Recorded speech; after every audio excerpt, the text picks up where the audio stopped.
नमस्कार, स्वागत है आपका राष्ट्रीय महिला के इस पॉडकास्ट में। साथियों, आज पूरा विश्व भारत को आशा की दृष्टि से देख रहा है, क्योंकि भारत का जन भी युवा है, भारत का मन भी युवा है, भारत अपने सामर्थ्य से भी युवा है, भारत अपने सपनों से भी युवा है, भारत की चेतना भी युवा है, भारत का चिंतन भी युवा है। हमारी प्राचीनता में ही हमारी नवीनता है। जड़ से लेकर जग तक, रेवोल्यूशन से लेकर एवोल्यूशन तक इस देश के युवाओं ने अपनी एक अलग पहचान बनाई है। जब इस देश की चेतना विभाजित होती है तो शंकर जैसा एक युवा शंकराचार्य बनकर इस देश को पुनः एकता के सूत्र में पिरो देता है। जब इस देश का परिचय, इस देश का गौरव पुनः हमें विश्व के साथ परिचित कराना होता है तो विवेकानंद जैसा एक युवा आगे आता है। जब यह देश बलिदान मांगता है तब सरदार भगत सिंह जैसा एक युवा आगे आता है। युवाओं के इस देश में एक ऐसी युवा आज हमारे साथ हैं जिन्होंने बहुत छोटी सी उम्र में एक विशेष मुकाम हासिल किया है। आज हमारे साथ मौजूद हैं IRPS अंजलि बिरला जी। स्वागत है मैम आपका इस कार्यक्रम में। Thank you so much. तो मैम, कैसे हैं आप? मैं बहुत अच्छी हूँ और यहाँ आज नेशनल कमीशन फॉर वुमेन में आके और भी बहुत अच्छा महसूस कर रही हूँ। मैं आपसे जानना चाहता हूँ, सबसे पहले आपने कब सोचा कि आपको देश की सेवा करनी है, आपको सिविल सर्विसेज में जाना है? स्कूल में ही मन था कि कुछ पब्लिक ओरिएंटेड करना है, कुछ पब्लिक सर्विस के ओरिएंटेड करना है। एंड फिर जब सब्जेक्ट चूज़ करने का टाइम आया तब भी मैंने आर्ट्स चूज़ करा। हमारे स्कूल में पहली बार आर्ट्स इंट्रोड्यूस करा गया एंड मैं अच्छी थी और कोटा से आती हूँ तो सबने सोचा कि इंजीनियरिंग ही लूँगी, साइंस मैथ्स ही लूँगी, लेकिन उससे हटकर आर्ट्स चूज़ करा। तो एक लक्ष्य तो था कि कोई कॉम्पिटिटिव एग्ज़ाम क्लियर करना है, कोई एक सेवा में एक पब्लिक सेक्टर के अंदर जाना है जहाँ पे एक एग्जीक्यूटिव पोजीशन पे आप जा सको। एंड फिर पढ़ाई जो है वो college second year third year से शुरू करी मैंने। तो आपने कॉलेज में तय कर लिया था कि आपको सिविल सर्विसेज में जाना है? जी, सेकेंड ईयर ऑनवर्ड्स। बट जैसा कि इस देश में कहा जाता है कि महिलाओं के लिए सारी ही फील्ड्स में जो है समस्याएं बढ़ जाती हैं, क्या आपको ऐसा लगा कि सिविल सर्विसेज में भी एक महिला होने के नाते आपको ज़्यादा संघर्ष करना पड़ा? एग्ज़ाम के लिए तो नहीं बोलूँगी मैं, क्योंकि मैं नॉलेज को एक जेंडर बैरियर से नहीं देखना चाहती। आई फील लाइक कि चाहे मेन हो या वुमेन हो, हम नॉलेज वाइज हम एक ही स्तर पर हैं और हम जितना अपने आप को पॉलिश करें, जितना हम अपने आप को बेहतरीन बनाएं, उतना हम अच्छा प्रदर्शन कर सकते हैं इन एग्ज़ाम्स में। बट जब बात आती है कि सिविल सर्विसेज प्रोफेशन चूज़ करने के लिए, तब बहुत सी महिलाएं हिचकती हैं, बहुत सारी युवतियां, बहुत सारी गर्ल्स में हेजिटेशन होता है, क्योंकि ट्रांसफरेबल जॉब है, आप 24/7 पब्लिक सर्वेंट रहते हैं। सो ये सारी चुनौतियां और ये सारी हेजिटेशंस मेरे मन में भी थी, लेकिन एक जज्बा था कि हाँ, नहीं, कुछ करना है, फाइनेंशियल इंडिपेंडेंस भी चाहिए, एक रिस्पेक्ट भी चाहिए, एंड मोर देन दैट एक प्लेटफॉर्म चाहिए जिसमें आप इन सम वे और दी अदर गिव बैक कर सको टू द सोसाइटी। तो महिलाएं क्षमतावान होती हैं, आपको लगता है कि इस क्षेत्र में महिलाओं को और अधिक आना चाहिए? बिल्कुल। मुझे लगता है कि जब तक हम लीडरशिप पोजीशन में ज़्यादा से ज़्यादा वुमेन को नहीं रखेंगे, जहाँ पे उन टेबल्स पे हम ज़्यादा वुमेन को नहीं रखेंगे जहाँ पे उनके लिए पॉलिसीज़ बनाई जा रही हैं, जहाँ पे उनके लिए नियम बनाए जा रहे हैं, तो वो सेंटर पॉइंट में कभी आ ही नहीं सकेंगी। जैसे बोलते हैं, you need to have a seat on the table, तो वो ही बहुत इम्पॉर्टेंट है कि जो सिविल सर्विसेज भी एक माध्यम है, पब्लिक पॉलिसी मेकिंग, गवर्नेंस, इन सब का एक एवेन्यू खुलता है। सो लीडरशिप पोजीशन में बहुत ज़रूरत है कि ज़्यादा से ज़्यादा वुमेन आए। पहले के कंपैरिजन में नंबर बढ़ा है जो सिविल सर्विसेज में या स्टेट सर्विसेज में इंटरेस्ट महिलाओं का आना शुरू हुआ है, बट और बढ़ने की ज़रूरत है।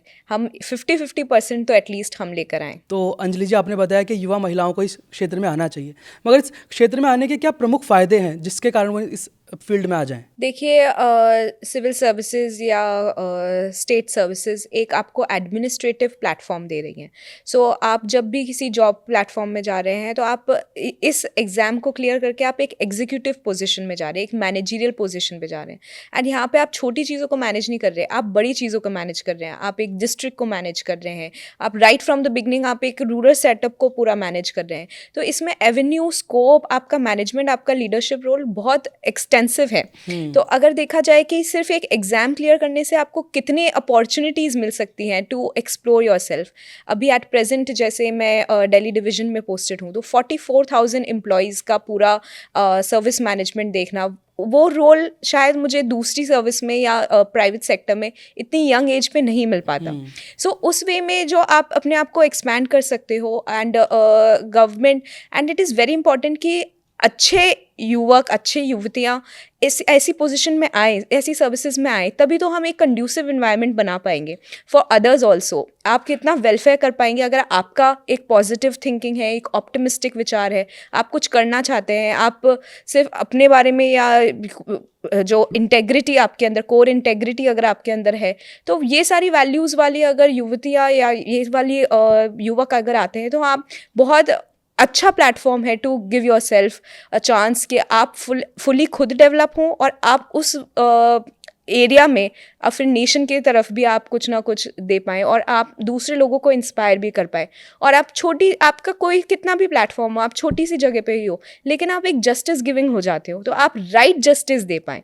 सो ये सारी अपॉर्चुनिटीज़ जो सिविल सर्विसेज में या स्टेट सर्विसेज में मिलती हैं, ये बहुत ही अपने आप को होनहार करने के लिए, अपने और एक जस्टिस देने के लिए, एक अपनी लीडरशिप क्वालिटी डेवलप करने के लिए बहुत अच्छी हैं। और इसीलिए ज़्यादा से ज़्यादा महिलाओं को इसमें आना चाहिए, ताकि वो भी अपने एक लीडरशिप का हुनर पहचान पाएँ। पर अंजलि जी, जब हम अधिकारों की बात करते हैं तो अधिकारों के साथ कर्तव्य आते हैं। जब हम फ़ायदों की बात करते हैं, जैसे हमने अभी की, तो उसके साथ बहुत सारी चुनौतियाँ भी आती हैं। तो इस क्षेत्र की क्या चुनौतियाँ हैं जो महिलाओं के सामने आती हैं? बिल्कुल बहुत सारी चुनौतियाँ आती हैं, क्योंकि एज अ पब्लिक सर्वेंट आप 24/7 ऑन ड्यूटी माने जाते हो। तो वहाँ पे जितनी ज़्यादा आपके पास रिस्पॉन्सिबिलिटी है, उतनी ज़्यादा जितनी ज़्यादा आपके पास पावर है, उतनी ज़्यादा आपके पास रिस्पॉन्सिबिलिटी भी है। सो वो एक सेंस ऑफ रिस्पॉन्सिबिलिटी, अपनी ड्यूटी की तरफ डिवोशन, ये सब भी बहुत ही अहम रोल प्ले करता है। क्योंकि महिलाएं अपने आप को डिपेंडेंट समझती हैं कि हाँ, हम शादी के बाद अपने हस्बैंड पे डिपेंडेंट हो जाएंगे, या हमारी शादी कहाँ होंगी, ट्रांसफरेबल जॉब है, हम उसे कंटिन्यू कर पाएंगे या नहीं कर पाएंगे, या फिर हमारे जब हम फैमिली रेज करेंगे तो हमारे हेजिटेशंस आएंगी कि whether we'll be able to go back to work, क्या हम उतना टाइम डिवोट कर पाएंगे या नहीं कर पाएंगे। और जो डिवोशन ये ड्यूटी मांगता है, जो डेडिकेशन मांगता है, वो हम दे पाएंगे या नहीं दे पाएंगे। ऐसे तरीके इसकी बहुत सारी चुनौतियाँ आती हैं। लेकिन मैं आपको इस प्लेटफॉर्म के माध्यम से ये भी बताना चाहूँगी कि बहुत गवर्नमेंट जो है वो हम बहुत कंड्यूसिव बना रखा है for women officers also. Enough leaves हैं, मैटरनिटी, चाइल्ड केयर लीव, तो सो दैट कि आप रेस्ट करें, वो भी एक फेज़ है, आपको वो भी इम्पॉर्टेंट है फैमिली रेस करना, but then you should always come back to work, and आपको वो अपॉर्चुनिटी है that you can come back to work and then continue work. So ये चुनौतियां हैं, लेकिन उसके लिए आपको बस माइंडसेट अपना क्लियर रखना पड़ेगा। एज अ वुमन हम सोच बहुत बार बोलते हैं कि कौन आपको रोक रहा है, पर 90% हमेशा आंसर होता है कि हम खुद अपने आप को रोक रहे होते हैं। हम खुद अपने आप के बैरियर्स बना देते हैं, हम खुद अपने आप की लिमिटेशंस बना देते हैं। तो ये लिमिटेशंस पहले हमें अपने मन से हटानी पड़ेगी, इनसे हमें खुद को पार करना पड़ेगा, तब जाके हम चुनौतियाँ फेस कर पाएंगे। तो आपके सामने भी बहुत बार ऐसी समस्याएं आती होंगी, आप खुद को किस तरह से समझाती हैं, खुद को किस तरह से आप तैयार करती हैं? इन्हीं टाइप के सेल्फ टॉक देकर, पेप टॉक्स देकर, आई थिंक वो बहुत इंपॉर्टेंट है। दूसरे जनों के मोटिवेशनल टॉक्स सुनकर, दूसरे जो इंस्पिरेशनल वुमेन है जो इतनी सारी चीज़ें हैंडल कर रही हैं, चाहे वो किसी भी दूसरे प्रोफेशन में, एक्टिंग डिमांडिंग प्रोफेशन है, पॉलिटिक्स डिमांडिंग प्रोफेशन है, और तब भी वहाँ पे महिलाएं इतना अच्छा कर रही हैं, अपनी फैमिली भी रेस कर रही हैं, तो उन्हीं सारी वुमेन के थ्रू, उनको देखकर हम इंस्पिरेशन पाते हैं।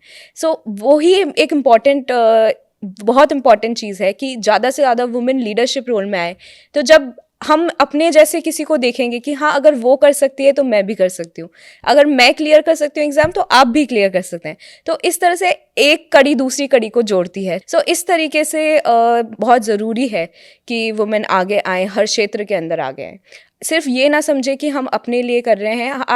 आप जानते भी नहीं होंगे, पर आप कितने और महिलाओं को, कितने और लोगों को इंस्पायर कर रहे हैं। अगर हम नहीं होता ऐसा कि हमारी मदर्स, हमारी ग्रैंड मदर्स, उन्होंने अपने टाइम पे कितनी चुनौतियों के साथ लड़ा होगा, तो वो उन्होंने एक प्लेटफॉर्म चीज़ें कर दी जो अब हम फॉर ग्रांटेड मानते हैं कि हाँ, एजुकेशन होगी ही सही। एक मेंटालिटी जो चेंज हुई है, वो सब क्यों हुई है? क्योंकि हमारी फोर मदर्स, हमारी ग्रैंड मदर्स ने उसके लिए लड़ाई लड़ी। तो ये बहुत इंपॉर्टेंट है कि ये कंटिन्यू रखा जाए। तो अंजलि जी, हमने आपकी शिक्षा के बारे में जाना, हमने उन चुनौतियों के बारे में भी जाना जो सर्विसेज के दौरान अक्सर लोगों को देखने को मिलती हैं, मगर आप एक एनजीओ के साथ भी जुड़ी हैं। मैं आपसे उस सफ़र के बारे में जानना चाहूँगा। जी, एक एनजीओ है जो मेरे होम टाउन कोटा राजस्थान में सक्रिय है, आन्या फाउंडेशन के नाम से। मैं उससे जुड़ी हुई हूँ स्टार्टिंग से ही। मैंने ये देखा कि जब मेरा सिविल सर्विसेज में हो गया तो कोटा ज़्यादातर सिर्फ इंजीनियरिंग के लिए जाना चाहता है एंड पीएमटी के लिए। सिविल सर्विसेज का वहाँ पे इतना स्कोप नहीं है। तो एक मन में मेरे इच्छा उठी कि क्यों ना एक निशुल्क क्लासेस यहाँ पे खोली जाए सिविल सर्विसेज की। उससे पहल शुरू हुई, पर धीरे धीरे एक इंटरेस्ट आया कि यूथ एम्पावरमेंट, वुमेन एम्पावरमेंट किस तरह से हम कर सकते हैं, छोटे स्केल पे ही, अपने स्केल पे ही किस तरह से छोटा छोटा चेंजेस हम लेकर आ सकते हैं। तो एक सेल्फ डिफेंस का हमने प्रोग्राम शुरू करा, जो कि कोटा के 10 जो राजकीय जो गवर्नमेंट ऑल गर्ल्स स्कूल्स थे वहाँ पे सेल्फ डिफेंस क्लासेस दी गई सारी लड़कियों को, और उन्होंने उनको 3 महीने क्लासेस दी गई। एंड ये लार्जेस्ट नॉन गवर्नमेंटल एफर्ट हो गया in self defence for that duration. अब निर्भीक जो ये एक ये जो कार्यक्रम था नेम उसकी है, बात हाँ कर जी, रही हैं। हाँ जी, हाँ जी। ओके। एंड और उसमें मुझे इतनी खुशी हुई कि जब वो सेल्फ डिफेंस फंक्शन, मतलब वो पूरा कार्यक्रम हो गया, एंड उसके बहुत टाइम बाद मुझे एक लड़की मिली जो होगी 8th 9th क्लास में। उसने मुझे पूरा पोस्टर बना के दिया और उसने लिखा कि मैं निर्भीक हूँ, अब मैं अपने आप को सक्षम महसूस करती हूँ। तो ये हमने एक बहुत अच्छा पहल इसके अंदर करा। फिर एक ये सिक्योरिटी होती है कि हाँ, एक हमारी फिजिकल सिक्योरिटी है, एक दूसरी सिक्योरिटी है फाइनेंशियल सिक्योरिटी। वो हम उसे अचीव करने के लिए यूथ एम्पावरमेंट के लिए हमने स्किल डेवलपमेंट कैंप्स चलाए। 6 स्किल्स में different skills, digital marketing, stitching और ऐसे करके काफ़ी स्किल्स में इम्पार्ट करी स्किल्स। एंड अब वापस से हम एक स्किल्स का ही शुरू कर रहे हैं। एक खुद का सेंटर बनाया है जहाँ पे वुमेन को स्टिचिंग क्लासेस दी जाएंगी, एंड देन ताकि वो स्वरोजगार या फिर वहाँ पे एक अपॉर्चुनिटी उनके अंदर डेवलप करेंगे ताकि वो खुद के लिए एक फाइनेंशियल फ्रीडम डिस्कवर कर पाएँ। तो आपका ये एनजीओ ग्रामीण क्षेत्र में किस तरह के कार्य कर रहा है? ग्रामीण क्षेत्र से भी हम जुड़े हुए हैं। कोटा शहर और के आसपास के ग्रामीण के लोग भी आते हैं और इसकी सुविधा का लाभ ले रहे हैं। तो जब जब आप समाज के लिए इतने सारे काम करती हैं, क्या आपके जीवन में कोई ऐसी कहानी आपने सुनी हो जिसने आपको बहुत प्रभावित किया हो? हम एक कहानी को देखकर नहीं, हम डेली बेसिस पे आई थिंक बहुत सारी कहानियाँ देख रहे हैं। जब हम देखते हैं कि एक विडो मदर है, वो अपने बच्चों की फ़ीस को पे करने के लिए जॉब भी करती हैं, घर पे जाके खाना भी बनाती हैं, वो भी एक इंस्पिरेशन होता है। एक जिन्होंने अपने खुद के सपने छोड़ दिए लेकिन वो बच्चों को अपने पढ़ा रही हैं, वो एक जो अपने हस्बैंड से लड़के बैठी हैं क्योंकि वो उन्होंने शी स्टूड अप, लाइक कि वो स्टूड अप करा against domestic violence, against any kind of abuse. ये सारी जो स्टोरीज़ हैं ये सब मोटिवेट करती हैं कि हाँ, एक करेज, एक जो कन्विक्शन आना चाहिए वो कितना ज़रूरी है सभी महिलाओं में। और वो मुझे भी इंस्पायर करता है कि कैसे ये आना चाहिए खुद के अंदर भी करेज, कि हम एक स्टैंड ले खुद के लिए, दूसरों के लिए। और ये स्टैंड जब एक लेना शुरू करेगा तभी वो दूसरों को मोटिवेशन आता है कि हाँ, हम ले सकते हैं। हमने बहुत सारे मूवमेंट्स देखे हैं ऐसे। मी टू एक मूवमेंट, कितना बड़ा मूवमेंट हुआ। जब एक वुमेन ने स्टैंड लिया तो कितनी सारी और महिलाएं खड़ी हुई। तो ये एक स्टोरी को ना कर या एक जने को ना कर हम इस सशक्तिकरण अगर हम देख रहे हैं तो वो हर एक महिला सशक्त है जो बच्ची को जन्म देती है और उसके जीने के लिए लड़ती है, उसको पढ़ाती है। वो हर एक महिला सशक्त है, वो हर एक महिला एक शक्ति का रूप है। सो ये सारी महिलाओं के साथ हमारा जो देश बना है और जो जननी रूप जो हमारी महिलाएं हैं, वो रूप हमें हर रूप में देखना पड़ेगा। एक रूप में कि अच्छा उन्होंने ये एग्ज़ाम क्लियर कर लिया या वो उस पोजीशन में, उससे हम रिस्ट्रिक्ट नहीं कर सकते इस चीज़ को। जी, बहुत खूबसूरत बात आपने कही है और जैसा कि आपने बताया कि हर दिन आपके जीवन में एक नई कहानी आपको देखने को मिलती है जिससे आप प्रभावित होती हैं। मगर मुझे लगता है आपके जीवन में कोई आदर्श ज़रूर होगा। जी बिल्कुल, आदर्श अपने खुद के पेरेंट्स ही हमारे फर्स्ट आदर्श होते हैं। एंड मेरी मदर गायनेकोलॉजिस्ट हैं, वो डॉक्टर रही हैं। लास्ट ईयर ही वो रिटायर हुई है। एंड मेरे फादर पॉलिटिक्स में थे, तो इनिशियल ईयर्स में वो हॉस्पिटल भी देखती थी, क्लिनिक भी था उनका। एंड इनिशियल 10-12 ईयर्स, क्योंकि फादर पॉलिटिक्स में थे, तो she was the man of the house, और in fact I would say that she was the woman running the house, and that is why she has become like an ideal person to me. Like वो उनको देखा हमने, एक strong woman को in the house देखा.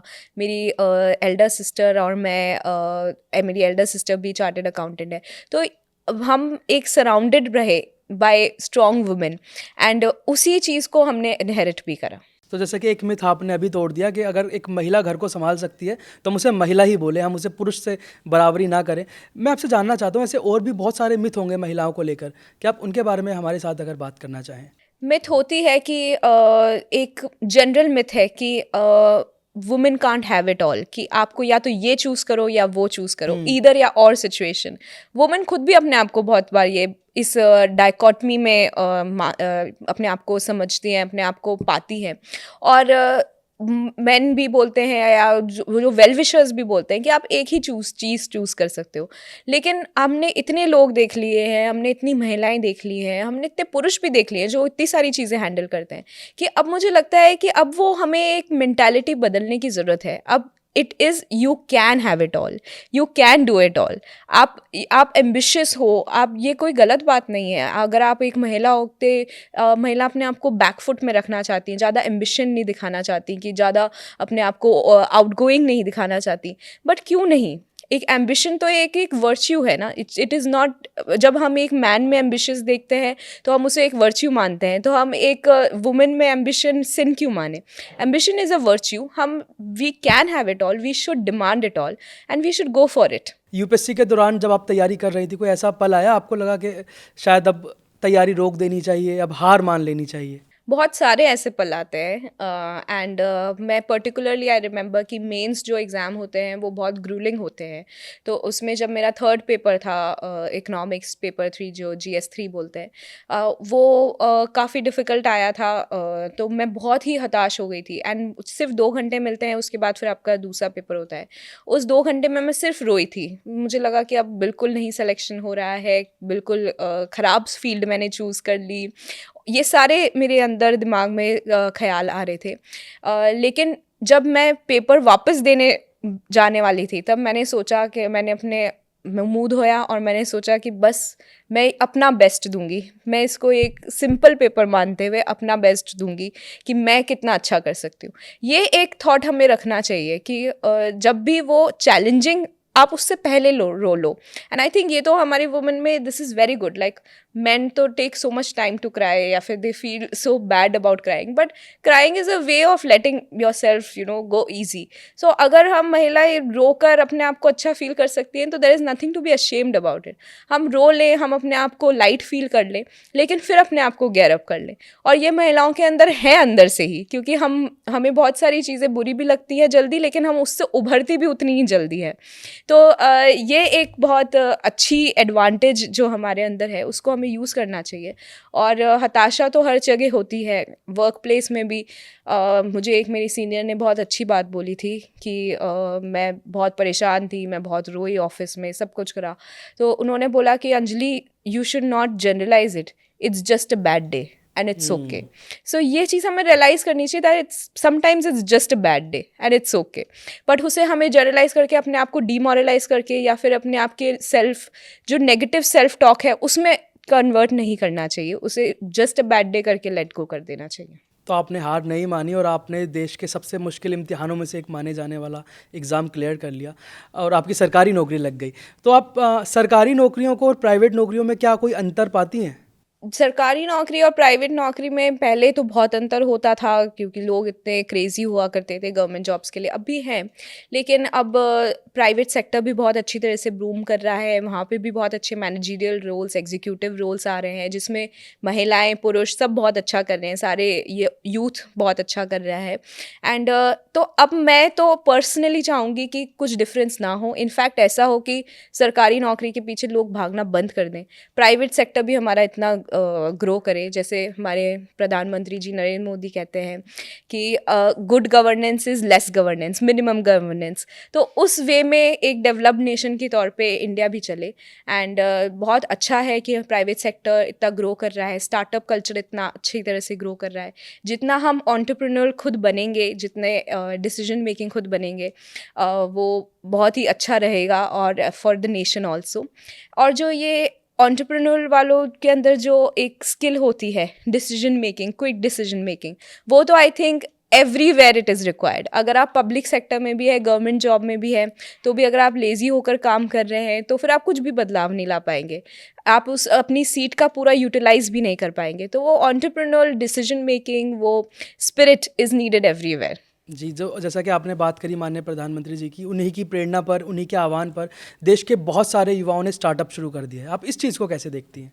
ये बहुत ही अच्छा डायरेक्शन है जिसमें इंडिया जा रहा है कि हमारे प्रधानमंत्री जी, हमारी गवर्नमेंट बहुत सपोर्ट कर रही है कि स्टार्टअप्स आएँ, न्यू बिजनेसेस आएँ। सिर्फ एक एंट्री टू बैरियर न रहे, सिर्फ एक ट्रेडिशनल बिजनेस हाउसेस ग्रो कर रहे हैं या एक सर्टेन बिजनेस हाउसेस वे में ही ग्रो कर सकते हैं, उसको ब्रेक करके ये स्टार्टअप कल्चर है जो कंज्यूमरिज्म पे हो, जो इंडिया में कंज्यूमर बेस बढ़े, ये एक डेवलप्ड नेशन की और बढ़ते हुए क्या निशानी है। और पब्लिक सेक्टर में होते हुए मैं कोशिश करूँगी, मैं आह्वान करूँगी, मैं रिक्वेस्ट करूँगी कि जो भी पब्लिक सेक्टर में है वो इसको ज़्यादा से ज़्यादा एड करें, उसमें बैरियर ना बन के कि हम कैसे और अपने यूथ को एंटरप्रेन्योर बना सकते हैं। जैसे आपने स्टार्टिंग में बोला कि हमारा देश युवा है, इट इज़ एक्चुअली युवा। हमारी mean age is just 28, it is so less than other countries. So हमारी एक्चुअली जो इंडिया का स्पिरिट है वो युवा है। और जब एक स्टार्टअप के माध्यम से, एक बिजनेस सेक्टर के माध्यम से जब यूथ लीडर बन रहा है, so this is a very good sign for the nation. तो आज देश के युवाओं के पास बहुत सारे मौके हैं, वो प्राइवेट नौकरी कर सकते हैं, वो सरकारी नौकरी कर सकते हैं, वो अपना खुद का व्यवसाय शुरू कर सकते हैं। मैं वापस आपकी यात्रा पे आता हूँ। आप कोटा से हैं, दिल्ली आपकी कर्मभूमि है। क्या आपको लगता है कि सरकारी नौकरी निकालने के लिए दिल्ली और कोटा जाना ज़रूरी है, यानी कोचिंग बहुत ज़रूरी है? जी नहीं, कोचिंग एक एड करती है कि आपको एक डायरेक्शन देती है, लेकिन सेल्फ स्टडी ही सबसे मोस्ट इम्पॉर्टेंट है किसी भी एग्ज़ाम को क्लियर करने के लिए। और मैंने खुद ने भी कोचिंग ली, लेकिन जिस ईयर को मैं एक्चुअल प्रिपरेशन ईयर मानती हूँ वो सेल्फ स्टडी वाला ईयर ही है। एंड अब तो बहुत सारी चीज़ें ऑनलाइन भी मिली हुई है। तो अगर हम चाहें कि सबसे इकोनॉमिकली वे में भी हम इस एग्ज़ाम को क्लियर कर सकते हैं, ज़रूरी नहीं है बहुत बड़े बड़े इंस्टीट्यूशंस को ज्वाइन करना, या अगर आपको कुछ किसी सब्जेक्ट में, जिस सब्जेक्ट में आप अपने आप को कमज़ोर पा रहे हैं, उसकी स्पेसिफिक क्लास आप ज्वाइन कर सकते हैं। अब तो ऑनलाइन भी अवेलेबल है। तो इतना ज़रूरी, मतलब बिल्कुल ही ज़रूरी नहीं है दिल्ली आना। आप अपने घर के कंफर्ट में, जहाँ पे भी आपको मोस्ट कंफर्टेबल लगे, अपने पेरेंट्स के साथ, घर के खाने में, या आपको कहीं लगता है कि नहीं, कई लोगों पे कंड्यूसिव नहीं होता घर का, तो आप कहीं बाहर जाके, बट आपको एक ऐसा एनवायरनमेंट चाहिए जहाँ पे आप 10 से 12 घंटे, 14 घंटे आराम से अपनी बुक्स के साथ निकाल सकें। तो आपके लिए वो इम्पॉर्टेंट है कि ऐसा एनवायरनमेंट मेरे लिए बेस्ट कहाँ पे होगा, ना कि कोचिंग क्लासेस ज़्यादा इंपॉर्टेंट है। कोचिंग क्लासेस का मटेरियल अब ऑनलाइन अवेलेबल है, आपको बुकलेट्स मिल जाती हैं। सो वो कोचिंग क्लासेस का is the only way to clear, वो मिथ ही हो गया है एक तरीके से यूपीएससी में। और यूपीएससी में, जैसा अभी आपने भी बताया, ये कहा जाता है कि अगर आपको ये परीक्षा निकालनी है तो आपको 10 से 12 घंटे पढ़ना पड़ेगा। इसमें कितनी सच्चाई है? अगर मैं आपको ऐसे नंबर थ्रो करूँगी तो आपको बहुत बड़ा लगेगा 10 से 12 घंटे, लेकिन अगर आप खुद भी पढ़ाई करने बैठेंगे तो वो, क्योंकि सिलेबस ही इतना बड़ा है और इंटरेस्टिंग भी है, एंड आपको इतनी सारी चीज़ें कवर करनी है इस स्पेसिफिक टाइम पीरियड में, तो आपका नेचुरली टाइम बढ़ जाता है पढ़ाई करने का। लेकिन आप स्टार्ट कर सकते हैं 6 घंटे से, फिर धीरे धीरे उसे इंक्रीज़ कर सकते हैं 8 hours, 10 hours. And most important is consistency. अगर आप एक दिन 10 घंटे पढ़ेंगे, फिर 10 दिन नहीं पढ़ेंगे, उससे तो कुछ नहीं होगा। आपको कंसिस्टेंटली अपना हार्डवर्क पुट करना है। अगर आपको 4 घंटे 5 घंटे ही आपकी एक बार में सिटिंग हो पाती है, फिर आप ब्रेक्स ले लो, फिर बट आप एक कंसिस्टेंटली आउटपुट दें, एंड जो भी एक सीरियस एस्पिरेंट है उसके अंदर खुद के अंदर आ जाता है, फिर वो उस पढ़ाई के नंबर से नहीं डरता, आवर्स से नहीं डरता, उसको वो स्पेसिफिक कोर्स दिखता है जो उसको उस टाइम पीरियड में कंप्लीट करना है। और फिर पढ़ाई में मज़ा आने लगता है। बिल्कुल बिल्कुल जी, बिल्कुल। तो जो युवा महिलाएं, युवा पुरुष इस कार्यक्रम को देख रही हैं और यूपीएससी की तैयारी भी कर रहे हैं, उनको आपका क्या संदेश रहेगा? मेरा उनको यही संदेश रहेगा कि प्रैक्टिकल ट्रिप जो है वो ये है कि अगर आप प्रीलिम्स दे रहे हैं तो आप ज़्यादा से ज़्यादा टेस्ट सीरीज सॉल्व करें, क्योंकि जितने ज़्यादा आप एमसीक्यू क्वेश्चन सॉल्व करेंगे उतना ज़्यादा आपका नैक बढ़ेगा, स्किल बढ़ेगा to solve the real paper. And mains की जो तैयारी है उसके लिए हर एक टॉपिक, मेंस का अगर आप सिलेबस देखेंगे तो वो बहुत डिटेल्ड है, तो हर एक टॉपिक पे आपके पास एटलीस्ट 3 to 4 पेजेस के नोट्स होने चाहिए। अगर इंटरनल सिक्योरिटी है, नॉर्थ ईस्ट सिक्योरिटी है, उसका भी बाइफिकेशन है, तो आपको वो एक टॉपिक पे 3 से 4 पेजेस के नोट्स ज़रूर होने चाहिए। एंड एक जनरल टिप रहेगा कि जब भी आप एग्ज़ाम के पेपर एग्ज़ाम हॉल में जाएं तब अपने आप को फुली प्रिपेयर्ड जाएं, कोई पैल्पिटेशंस नहीं, कोई स्वेटिंग नहीं, कोई डर नहीं कि मैं कर पाऊँगी या नहीं कर पाऊँगी। आपको बस ये लगना चाहिए कि मैं ये एग्ज़ाम ज़रूर क्लियर करूँगी, मुझसे ब्राइटेस्ट कोई नहीं है, और ये लोग जो आसपास हैं वो मुझे याद रखेंगे कि अरे ये मेरे पास बैठी थी क्योंकि इसने टॉप करा। सो ये काइंड ऑफ सेल्फ कॉन्फिडेंस ज़रूर ज़रूरत है इन एग्जामिनेशन हॉल। निश्चित ही आपकी इन बातों से युवाओं को नई प्रेरणा मिलेगी। इस कार्यक्रम में आने के लिए आपका बहुत बहुत आभार। थैंक यू सो मच, मुझे भी बहुत अच्छा लगा, एंड थैंक यू NCW को कि उन्होंने मुझे इस कार्यक्रम में बुलाया। Thanks a lot. और इस कार्यक्रम को देख रही सभी महिलाओं से मेरा ये निवेदन है, मेरा ये आग्रह है, अगर आप किसी भी तरह की समस्या से जूझ रही हैं तो आपकी समस्याओं के समाधान के लिए राष्ट्रीय महिला आयोग प्रतिबद्ध है। हमारा एक हेल्पलाइन है जो 24 घंटे सातों दिन आपकी सेवा में तत्पर है, और ये नंबर है 7827170170। धन्यवाद।